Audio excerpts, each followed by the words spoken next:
Construction of road payment हा तिसरा chapter आहे, ठीक आहे.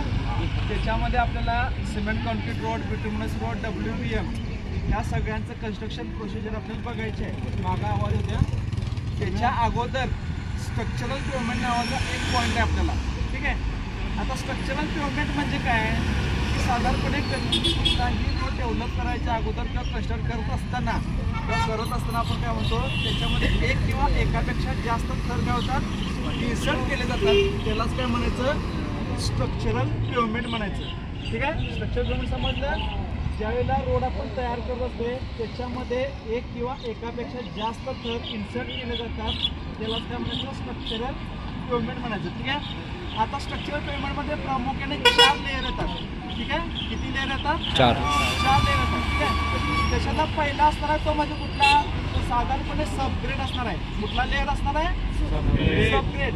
सबग्रेड म्हणजे काय, हा मुरमाचा थर तुम्हाला दिसून येतोय. ह्या मुरमाच्या थराच्या खाली तो मातीचा थर असतोय, ठीक आहे.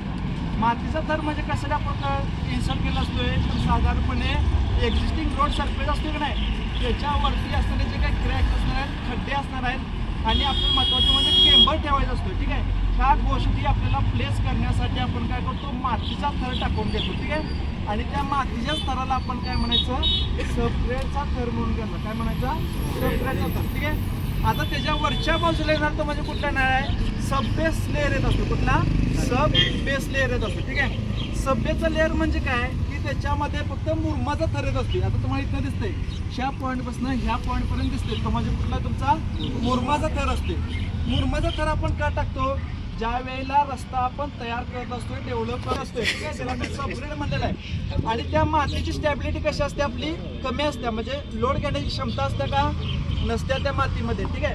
म्हणून त्या मातीची स्टॅबिलिटी वाढावी, लोड बेअरिंग कॅपॅसिटी इन्क्रीज व्हावी, त्यासाठी आपण मातीच्या वरती जो थर टाकतो त्याला काय म्हणायचं, सबबेस असं आपण म्हणू शकतो. काय म्हणायचं? सबबेस म्हणायचं, ठीक आहे.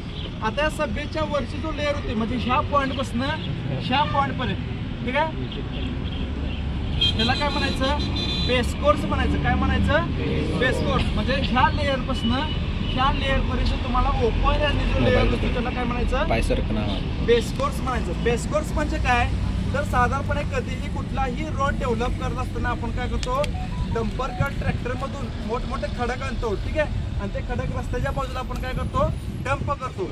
आणि साधारणपणे ते खडक काय करतो, आपण वर्करच्या सहाय्यानं फोडून घेत असतो, ठीक आहे. आता आपल्या इंडियामध्ये ॲडव्हान्स टेक्नॉलॉजी म्हणजे क्रशर आले, ठीक आहे. ते काय वर्कर आपण फोडत नाही, तर आपण काय करतो, मॅन्युफॅक्चरिंगमधलं किंवा क्रशरमधलं जे काय स्टोर्स आणतो ते काय करतो, डायरेक्ट आपण इथं इन्सर्ट करतो.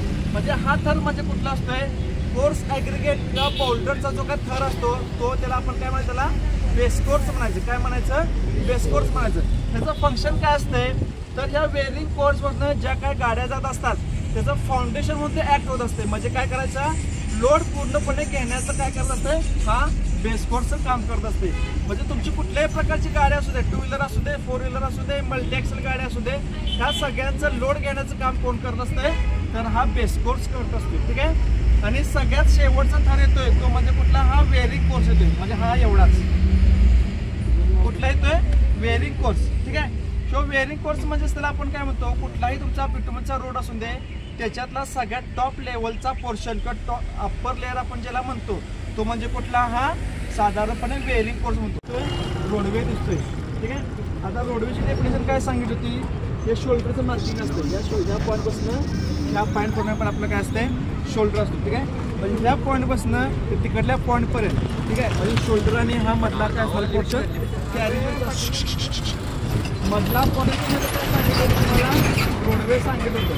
आता व्हेकल बघा, शोल्डरच्या पॉईंटवरनं जाते का, जात नाही. हा शोल्डरच्या आतला जेवढा पोर्शन आहे त्या ठिकाणीच गाड्यांची काय होत असत्या, मुवमेंट होते. आता हे 2 व्हीलर बघा, मधल्याच पोर्शन निघाले का, शोल्डरच्या पॉईंटवर निघाले का, शोल्डरच्या एरियातून निघाले का, निघालेली नाही आहे, ठीक आहे. म्हणजे रोडवे म्हणजे काय, तर साधारणपणे हा शोल्डरचा पॉईंट, तिकडला शोल्डरचा पॉईंट आणि ह्या कॅरेज, ह्या दोघांच्या कॉम्बिनेशनमध्ये आपलं काय असणार आहे, रोडवे, ठीक आहे. दुसरा कंपाऊंड पार्ट जर सांगायचं झालं तर हा कॅरेज आहे, ठीक आहे. कॅरेज म्हणजे काय, जसं की तुमच्या ज्या काही गाड्या दिसतात, ठीक आहे, ती 2 व्हीलर दिसेल, हा ट्रक दिसेल, ती रिक्षा दिसेल, अशा ज्या काही व्हेकलची जी काय मुवमेंट होत्या, ज्या एरियावरनं मुवमेंट होत असत्या, तो कॅरेज असतो, ठीक आहे. दुसरा दुसरा एक महत्त्वाचा पॉईंट म्हणजे काय, कॅरेज झाला, शोल्डर झाला, ठीक आहे. आता पॉईंट म्हणजे काय, केंबर तुम्हाला सांगितलं होता. केंबर म्हणजे काय, तर साधारणपणे कुठलाही आपला कॅरेज असू दे, त्या कॅरेजची कॅरेजमध्ये काय सांगितलं, रोडवेच्या कॅरेजचा जो काय सेंटरचा पॉईंट होतो तो काय केला जातो, इलेक्ट्रिक केला